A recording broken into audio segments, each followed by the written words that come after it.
இன்றே டவுன்லோட் செய்து உங்கள் ஃபேவரட் ஷோக்களை என்ஜாய் பண்ணுங்க.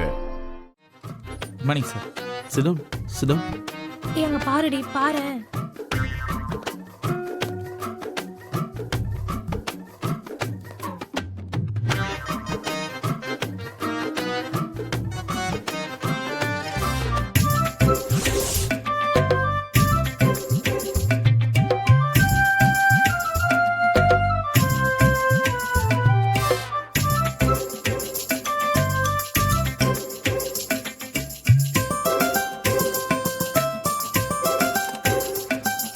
இவனுக்குலாம் இது தேவைதாண்டி. இவனை மாதிரி ஆளுக்கெல்லாம் இது பத்தாது. இன்னொரு கையும் 2 காலையும் உடைச்சு வீட்டுல படுக்க வச்சிடணும். உன் மேல கைய வச்சான்ல, நேத்து அவன் கைய யாரோ உடைச்சிட்டாங்க. யார்கிட்டயோ பிரச்சனை பண்ணி சமத்தியா அடி வாங்கினானாம். செக்யூரிட்டி சொன்னாரு. அடிச்சது வேற யாரும் இல்ல, அந்த கடவுள் தான். இந்த மாதிரி பொறுக்கிங்களுக்கு கொடுக்க வேண்டிய தண்டனைய அந்த கடவுள் கொடுத்துட்டாரு. இவனை நல்லா தண்டிச்சிட்டாரு. இவனை மாதிரி ஆளுங்களுக்கெல்லாம் இது வேணும். எத்தனை பொண்ணுங்க மேல கை வச்சிருப்பா, இனி யார் மேலயும் கை வைக்க முடியாதுல்ல. சரி விடு, நீ ஒன்னும் கவலைப்படாத, எல்லாம் சரியாயிடும். நாம நினைச்ச மாதிரியே நடந்துருச்சு. கடவுள் தான் பண்ணிருப்பாரு.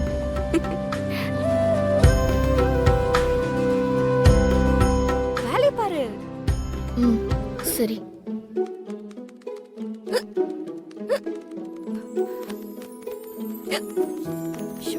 வாட்டர் பாட்டில் வேற இல்ல. ரோஹிணி, நான் போய் தண்ணி குடிச்சிட்டு வரேன். சரி, ஓகே.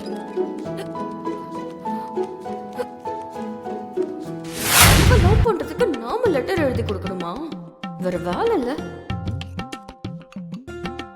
அதுக்கெல்லாம் டைம் இல்ல பிரியா, எனக்கு நிறைய வேலை இருக்கு.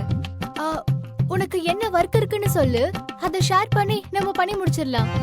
அதுக்கப்புறம் கூட நீ எழுதி கொடு, ஒன்றும் ப்ராப்ளம் இல்ல. ஐயோ, விட மாட்டா போல இருக்கு. சரி, ஓகே, என் ஒர்க் நான் அப்புறம் பாத்துக்கிறேன். முதல்ல உனக்கு லெட்டர் எழுதலாம். So sweet. Thank you dear. நான் சொல்ல சொல்ல என்னோட ஃபீலிங்ஸ் மிஸ் ஆகாம எழுது. சொல்லு. அன்புள்ள என் பிரிய மாமாவுக்கு. மாமாவா?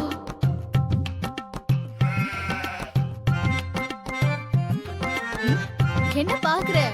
எழுது. சொல்லு.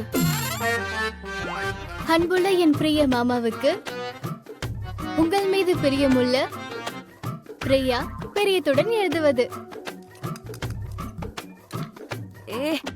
எத்தனை பிரியா? இத்தனை பிரியாவும் எழுதணுமா?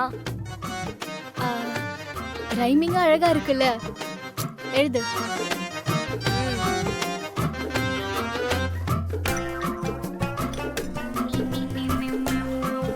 என்னடா உங்களை மாமான்னு கூப்பிடுறேன்னு பாக்குறீங்களா? எனக்கு உங்களை அப்படி கூப்பிட்டுதான் பிடிச்சிருக்கு.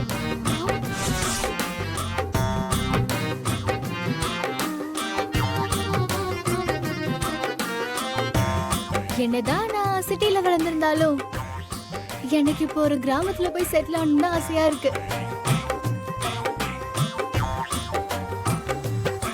எனக்கு கிராமத்து வாழ்க்கை பிடிச்சு போனதே உங்களை பார்த்ததுக்கு அப்புறம் தான். பிடிக்கும் பிடிக்கும். வெள்ளன்னு எழுந்திருக்கலன்னு 2 நாள் விளக்க மாத்தடி வாங்கினா தெரியும் கிராமத்து வாழ்க்கை எப்படி இருக்கும்னு. ஒரு நாள் தாங்க மாட்டேன், நீ எல்லாம் தெரிச்சு ஓடி வந்துருவ. அது தெரியாம உளறிட்டு இருக்க நீ. உங்களை பார்த்ததுல இருந்தே எனக்கு உங்களை ரொம்ப பிடிச்சு போச்சு. பார்த்ததும் பிடிக்கிற அளவுக்கு அப்படி என்ன இருக்கு அவன்கிட்ட?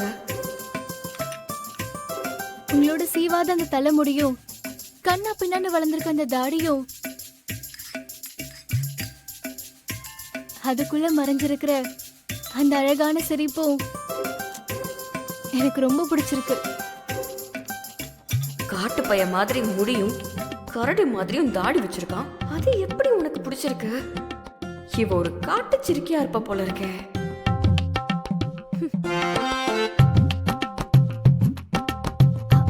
நன்ஸ், நான் சொல்றதெல்லாம் எழுதி தானே இருக்க. ஒண்ணு விடாம எழுதிக்கிட்டே தான் இருக்கேன். இப்பெல்லாம் உங்க நினைக்காத நாளே இல்ல. நாள் ஃபுல்லா உங்க நினைப்போட மட்டும்தான் இருக்கேன். இருப்ப அப்படியே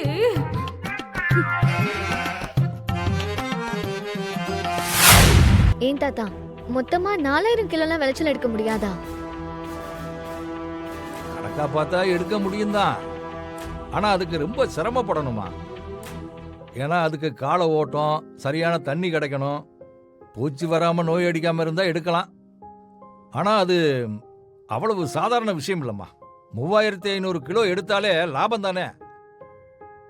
ஆமா, இதெல்லாம் எதுக்குமா நீ கேட்டுக்கிட்டு இருக்க?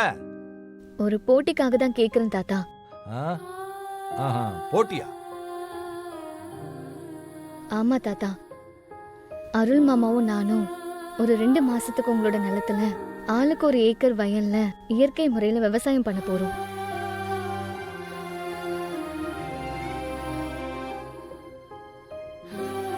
யார் அதிகமா விளைச்சல் எடுக்கிறாங்கன்னு பார்க்கணும். நீங்க தான் எங்க 2 பேருக்கும் விவசாயம் சொல்லி கொடுக்கணும். என்னம்மா திடீர்னு வந்து என்னென்னமோ சொல்லிக்கிட்டு இருக்க? நான் காரணம் இல்லாம எதுவும் சொல்லல தாத்தா. நான் சொன்ன எல்லாத்துக்குமே காரணம் இருக்கும். ஆனா என்ன காரணம்னு இப்போ கேட்காதீங்க. உங்களுக்கு என் மேல நம்பிக்கை இருக்குல்ல? நம்பிக்கையெல்லாம் இருக்குதும்மா. அப்போ எனக்கும் அருள் மாமாக்கும் விவசாயம் சொல்லி கொடுக்க முடியும்ல? முடியுமா? ஆனா 4000 கிலோ விளைச்சல் வரும்னு என்னால உத்தரவாதம்லாம் கொடுக்க முடியாதும்மா.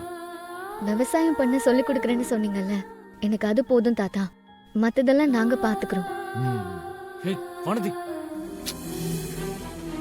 வா உங்ககிட்ட கொஞ்சம் பேசணும். வாங்குறேன்ல, வா.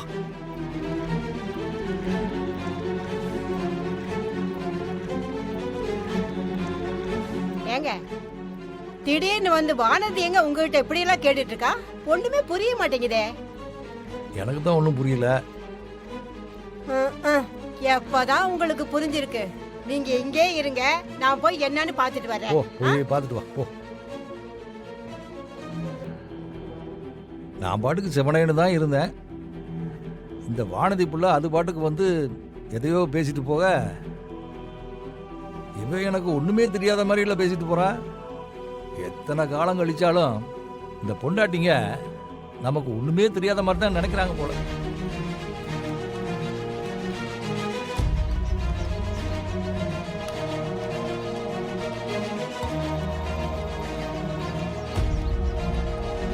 டேய், உன் மனசுல என்ன நினைச்சிட்டு இருக்க?